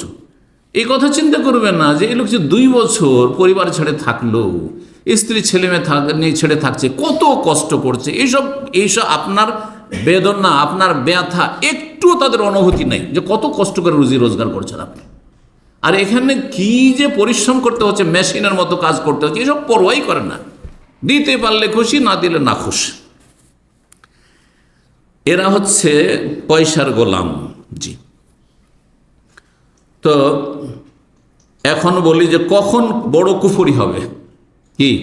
নফসের গোলামি, মনের পূজা বড় কুফরি, বড় শিরক হয়ে যাবে যদি মনের পূজা করতে গিয়ে, নফসের গোলামি করতে গিয়ে, খেয়াল খুশি নিজের মনের কথা মানতে গিয়ে, হ্যাঁ, কুপ্রবৃত্তির অনুসরণ করতে গিয়ে আপনি আল্লাহকে অস্বীকার করেন, আল্লাহ সম্পর্কে সন্দিহান হন, পরকাল সম্পর্কে সন্দিহান হয়ে যান, যদি দিন ইসলামের আকীদা সম্পর্কে সন্দিহান হয়ে যান, অথবা রাসূল সাল্লাল্লাহু আলাইহি ওয়াসাল্লামকে আপনি অমান্য করে অস্বীকার করেন, অথবা ইসলাম নিয়ে আপনি যদি উপহাস করেন, অথবা ইসলামের বিধিবিধানকে এড়িয়ে চলেন। অনেক লোক আছে, বেনামাজি আছে, এক তো কিছু লোক আছে নামাজ পড়ে না, কিন্তু যদি বলেন চলে ভাই নামাজ পড়ি, আচ্ছা ভাই ঠিক আছে দোয়া করি না, হ্যাঁ নামাজ পড়তে বললেন দোয়া করি না ভাই, হ্যাঁ বলে না, কিছুটা তো শ্রদ্ধা আছে। আর কিছু লোক আছে না, চলেন নামাজ পড়ি, যাও যাও তোমার কাজ তুমি করো, নামাজ পড়ে কী পেয়েছো তুমি, হ্যাঁ যাও তোমার কাজ তুমি করো, আমাকে বলবে না, এটা আমার ব্যক্তিগত ব্যাপার, হ্যাঁ এটা আমার পার্সোনাল ম্যাটার, তাদের ভাষায় বলছে, তাদের কি বোঝায় পার্সোনাল, এটা পার্সোনাল ম্যাটার, আপনি কেন আমাকে বলবেন, বুঝছেন না? তো এই ধরনের কথা, এগুলো হচ্ছে স্পষ্ট কুফরি। এক তো নামাজ ছাড়, নামাজ নাই, যেটা ফাঁসেকি কাজ সেটা তো যদি এই ভঙ্গিমা আপনার হয়, বাক ভঙ্গিমা, হ্যাঁ যে ভাই রোজা রাখেন, রোজা কেন রাখছেন না, রমজান মাস রোজা রাখেন, ভাই তোমার কাজ তুমি করো, তুমি পারছো করছো, আমাকে বলবেন না, কুফরি, কুফরি, জি। তাহলে যে কোনো পাপ আপনি করছেন, আর যদি আপনাকে নিষেধ করে, আর তারপরে যদি আপনি তার বিরুদ্ধে আপনি সোচ্চার হয়ে যান, আর যদি তার উপরে আপনি রেগে যান, গরম হয়ে যান, তাহলে জানতে হবে যেটি কুফরি কথা, কুফরি কাজ। ও ভালো কথা বলছে, সে যেন চরম অপরাধ করে দিয়েছে যেন আপনার কাছে, জি। তো বলছেন যে এইরকম যদি হয় যে রাসূলুল্লাহ সাল্লাল্লাহু আলাইহি ওয়াসাল্লামকে অস্বীকার করলেন, অথবা ইসলাম নিয়ে আপনি ঠাট্টা মশকরা করলেন, অথবা ইসলাম থেকে আপনি মুখ ফিরিয়ে নিলেন, কিসের জন্য, আপনার মনের পূজা করতে গিয়ে, নফসের গোলামি করতে গিয়ে, তাহলে আপনি মুশরিক হয়ে গেলেন, শিরকে আকবার, বড় শিরক করে, বড় কুফরি করে, জি। আর যদি কুপ্রবৃত্তির অনুসরণের কারণে আপনি আল্লাহ ছাড়া অন্যের কসম করলেন, হ্যাঁ আমাদের দেশের মানুষরা আল্লাহর কসম করে না, অধিকাংশ লোকেরা কিন্তু কার কসম করে, বাপের কসম বলছি, মায়ের কসম বলছি, করে বলছি, দানা মিলবে না, হ্যাঁ দানা ছুঁয়ে বলছি, ছেলের গায়ে হাত দিয়ে আমি বলছি, মহিলা জড়ালে বলছে আমার স্বামীর গায়ে হাত দিয়ে কসম করছি, হ্যাঁ বড় শিরক না ছোট শিরক, ছোট শিরক, কারণ আল্লাহর সমান মনে করে, হ্যাঁ করেন না তারা, হ্যাঁ এদের গুরুত্ব রয়েছে বা এই বিষয়গুলি গুরুত্ব রয়েছে, সেই জন্য এইগুলোকে আল্লাহ ছাড়া অন্যের কসমকে ছোট শিরক বলা হয়েছে, ছোট শিরক করলো। কুপ্রবৃত্তির অনুসরণের কারণে যে মানুষকে আল্লাহর কসম বলে, আমাদের সমাজে এত জেহালত আছে যে এক সময় দেখতে হবে, কেউ যদি আল্লাহর কসম করে, যে বিশ্বাস করি না, আল্লাহর কসম খেলে বিশ্বাস করবে না, কিন্তু বাপের কসম যদি করে, আরে পানি ছুঁয়া কসম করে যে পানি মিলবে না, একেবারে চোখ বন্ধ করে বিশ্বাস করবে, চোখ বন্ধ করে বিশ্বাস করবে আপনাকে, কত অজ্ঞতা আমাদের সমাজে আছে। তো ছোট শিরক হবে। আচ্ছা, কুপ্রবৃত্তির অনুসরণ, মনের পূজা করতে গিয়ে, নফসের গোলামি, খেয়াল খুশি ধর্মকর্ম করতে গিয়ে যদি বেদাত করে, একটি লোক দেখছেন নামাজের সময় নাওয়াইতো পড়ছে, ভাই নাওয়াইতো কেন পড়ছেন রে ভাই, তো বলছে কোন দোষ করলো, হ্যাঁ মনে তো নিয়ত আছে কিন্তু মুখে একটু বলেই নিলাম, হ্যাঁ কিসের জন্য, ওকে বলছেন যে নবী সাল্লাল্লাহু আলাইহি ওয়াসাল্লাম তো এটা কখনো করেননি, কোনো সাহাবী তো করেননি, আমি তো কোনো দোষ করিনি, নিয়ত এখানেই করলাম কিন্তু মুখে একটু বলেই নিলাম, বেদাতি, এ মনের পূজারি হচ্ছে বেদাতি, জি বেদাতি। কিন্তু এতে সে কাফের হবে না, এতে কাফের হবে না, তাকে বেদাতি বলবো। আচ্ছা, কখনো কখনো নফসের গোলামি করতে গিয়ে কাবিরাতে লিপ্ত হয়, যেমন প্রবাসে আছে আর এখানে বিবি নেই, বাচ্চারাও নেই, আর একা একা আছি, যৌবন আছে, আর আল্লাহ না করে কোথাও জেনা ব্যভিচার সুযোগ আছে, আশেপাশের দেশগুলিতে যারা থাকে তাদের সম্পর্কে একটা ব্যাড রিপোর্ট শোনা যায়, হয়তো তারা আমার এই কথা রাগ করবে, সেখানেও ভালো মানুষ কিছু আছে, কিন্তু অধিকাংশরা এমন খারাপের খারাপ, সুবহানাল্লাহ। বিবাহিত নতুন বিয়ে করে সৌদি আরবে যদি থাকে আর বিবাহিত নতুন বিয়ে করে আসে, তাহলে ছটপটি শুরু হয়ে যাবে বাড়ি যাওয়ার জন্য, দেশে যাওয়ার জন্য, এক বছরই, হ্যাঁ কয়েক মাসে তার যাওয়ার জন্য, হ্যাঁ সে দেশে যাওয়ার জন্য উদ্গ্রীব হয়ে উঠবে, পাগল হয়ে উঠবে, তাই না? আর 2 বছর তো সর্ব ঊর্ধ্বে এখানে। কিন্তু এমনও প্রবাসী আছে অন্যান্য দেশে 5 বছর হয়ে যাচ্ছে, বিয়ে করে এসে বাড়ি যায় না, যায় না। কেন যায় না? কারণ হারাম খোরাক নোংরামি করে হ্যাঁ চরিত্রহীন হয়ে গেছে, যার ফলে আর যেতে চায় না দেশে। দেশের কি জন্য যাব, হয়ে যাচ্ছে। হালাল হারামের কোনো পার্থক্য নেই। যদি মানুষ মনের পূজা করতে গিয়ে, নফসের গোলামি করতে গিয়ে কোনো কাবিরা গুনাহে লিপ্ত হয়, যেমন জেনা, ব্যভিচারে, মদ খেলো, পশ্চিমা দেশে গিয়েছে, মদের দোকানে রেস্টুরেন্টে চাকরি করা শুরু করলো, শুকুরের গোস্ত সেখানে পরিবেশন করা শুরু করলো, ওই সব হারাম রেস্টুরেন্টে চাকরি করা শুরু করলো, অথবা হারাম খাওয়া শুরু করলো, হারাম পান করা শুরু করলো, কিন্তু সেটাকে হালাল মনে করে না, পাপকে পাপই মনে করছে, তাহলে সেই ব্যক্তি হচ্ছে ফাসিক, পাপিষ্ট, কিন্তু সে কাফের নয়। কিন্তু যদি হালাল মনে করে, যে ওখানে গিয়ে ধীরে ধীরে এমন হয়ে গেল নাস্তিক আর সেকুলারদের মতো হয়ে গেল যে অসুবিধা নেই, মদে কোন দোষ আছে, যে খাচ্ছে খাচ্ছে, হ্যাঁ আমিও খাচ্ছি, কোন অপরাধ করলাম, জায়েজ, ওই তো কোনো অপরাধ নাই, ঠিক, হ্যাঁ আছে না, ব্যভিচার কোনো অপরাধ নাই, লিভ টুগেদার কোনো অপরাধ নয়, যদি মনে করে তাহলে সে কাফের, সে কাফের। তাহলে সর্বনিম্ন মনের পূজা করতে গিয়ে বা কুপ্রবৃত্তির অনুসরণ করতে গিয়ে, নফসের গোলামি করতে গিয়ে মানুষের সাগিরা গুনাহ, কমপক্ষে সাগিরা গুনাহ, মনের কামনা বাসনা পূরণ করা, মনের কামনা বাসনা তাহলে কখনো ভালো নয়। আর মনের কামনা বাসনা পূরণ করে কখনো নেকি হয় না। সর্বনিম্ন কি হয় তাহলে? ছোট গুনাহ হইতে পারে, যেমন মেলা সাগিরা গুনাহ আছে। সাগিরা গুনাহ কেন করলেন আপনি? ভালো লাগছে সেই জন্য। রাস্তা দিয়ে চলছেন আর বিদেশে আছেন, বউ বাচ্চাও নেই, স্ত্রীও নেই, রাস্তা দিয়ে মহিলারা অনেক সময় চেহারা খুলে মাথা খুলে চলাফেরা করছে, তাকাচ্ছেন এই দিক থেকে ওই দিক পর্যন্ত তাকাইছে। হ্যাঁ, কাবিরা তো নয়, কিন্তু সাগিরা তো অবশ্যই। কেন তাকাচ্ছেন এই মহিলা, বেহায়া মহিলার দিকে কেন তাকাচ্ছেন? যে কী করবো, হ্যাঁ যৌবন তো আছে, একটু দেখতে ভালো লাগে সেই জন্য তাকাচ্ছি। তাহলে আপনি কি গুনাহ অবশ্যই করলেন, গুনাহ অবশ্যই করলেন, কিন্তু সাগিরা গুনাহ যখন কন্টিনিউ হইতে থাকবে, বারবার হইতে থাকবে, ডেইলি হইতে থাকবে, তখন সেটা কিন্তু কাবিরা হয়ে যাবে, সেটা কাবিরা হয়ে যাবে। আল্লাহ রব্বুল আলমিন সমস্ত কাবিরা সাগিরা গুনাহ থেকে আমাদের বেঁচে থাকার তৌফিক দান করেন। রব্বুল আলমিনের কাছে দোয়া, আল্লাহ রব্বুল আলমিন আমাদেরকে কোরআন সুন্নাহর অনুসরণে তৌফিক দান করেন, নবী সাল্লাল্লাহু আলাইহি ওয়াসাল্লামের অনুসরণে তৌফিক দান করেন, নফসের গোলামি থেকে, মনের পূজা থেকে, কুপ্রবৃত্তির অনুসরণ থেকে আল্লাহ আমাদেরকে বেঁচে থাকার তৌফিক দান করেন।